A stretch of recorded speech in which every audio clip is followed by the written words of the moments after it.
यहाँ पुग्नुपर्छ है।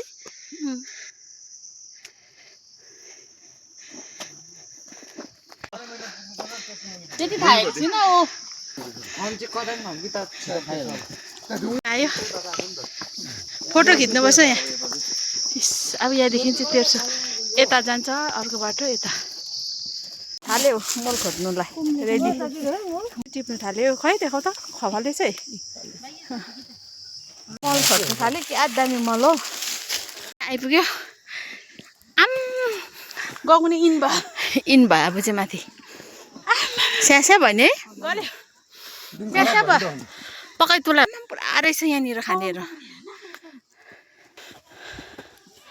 गगुने भन्ने चाहिँ आइपुग्यो।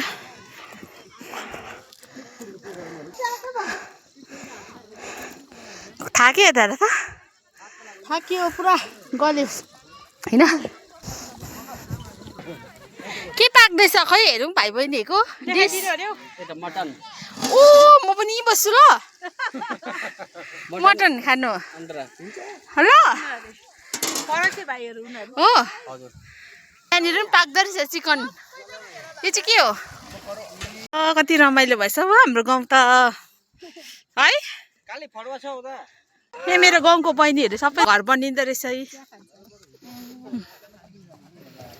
कस्तो रमाइलो भएछ। त्यो चिया खानु पनि पसिहाल्छ।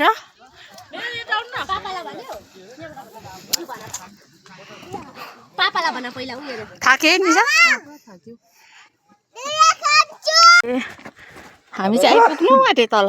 यहाँबाट सामसिङहरू डल्लै देख्दो रहेछ गोरुबथान फगी लगेर। चाहिँ यहाँ आइपुग्यो। मल खोज्दा ढिलो भइहाल्यो हामी चाहिँ है। मल खोज्दा खोज्दा खोज्दा ढिलो भयो। त्यो भएर चाहिँ ढिले गर्दा चाहिँ रड्डी भयो नि। हाम्रो गाउँदेखि माथि गगुने हो यो चाहिँ। यहाँ चाहिँ त्यहाँ हटहरू पनि रहेछ। दामी दामी घरहरू रहेछ सानो सानो। हामी चाहिँ यहाँ आइपुग्यो। नानीहरू चाहिँ मजाले खेलिरहेको रहेछ। यहाँ मेरो गाउँको बहिनीहरू पनि भेट्यो। राम्री राम्री मेरो गाउँको बहिनीहरू हजुर यता सबैजनालाई भेटेँ।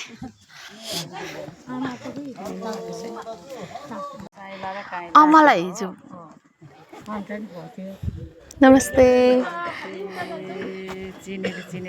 डान्स कस्तो राम्रो गर्नुहुन्छ हाम्रो दिदीले। पिङ खेल्ने अरे यहाँ ल। क्विनेनको बोट यो भित्र को पस्यो?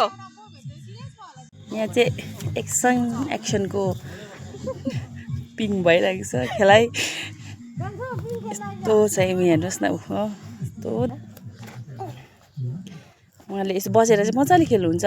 सानोको पुरा याद आयो भन्दै खेल्नु हुँदैछ है। कोदोको चिकनको मिठो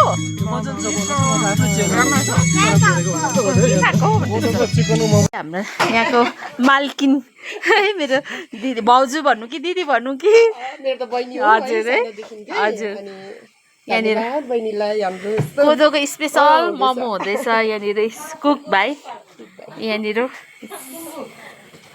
चाउमिनको लागि है आज चाहिँ हामी यहाँ आइरहेको छौँ। एकदम सबै कुरो अर्ग्यानिक है। खुसी लाग्यो। सबैजना यहाँ खानापिना खाइरहेको छ। यस्तो रमाइलो। लु सबैजना भिजिट गर्नुहोस् है गगुने। हाम्रो गगुने रङ्गुधाप गाउँ चाहिँ यस्तै सुन्दर भएछ। खुसी लाग्यो मलाई। उयो छ यसमा चाहिँ फ्लेभर चाहिँ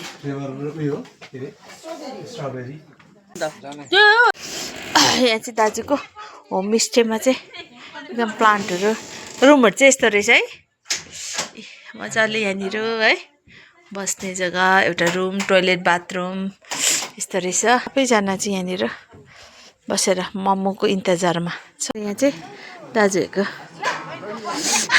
अर्ग्यानिकमा पनि सबसे ठुलो अर्ग्यानिक चाहिँ यो रहेछ। हेर्नुहोस् है यो कति दिन भएर यो बास बसेको ल। हेर्नुहोस् त यो पुतली बास बसेको। दाजुहरूको दोकानको सह पनि होला हौ यो हेर्नुहोस् त रुख टमाटरमा बास बसेको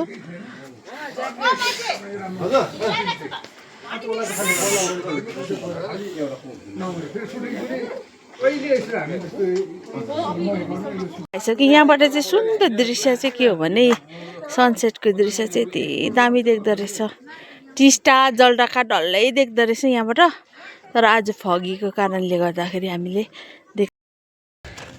हल्का रमाइलो गऱ्यौँ अनि यहाँबाट चाहिँ अब लागेको साथी र हामी रमाइलो एकदमै रमाइलो ठाउँ रहेछ तपाईँहरू पनि भिजिट गर्न नबिर्सिनुहोस् होला है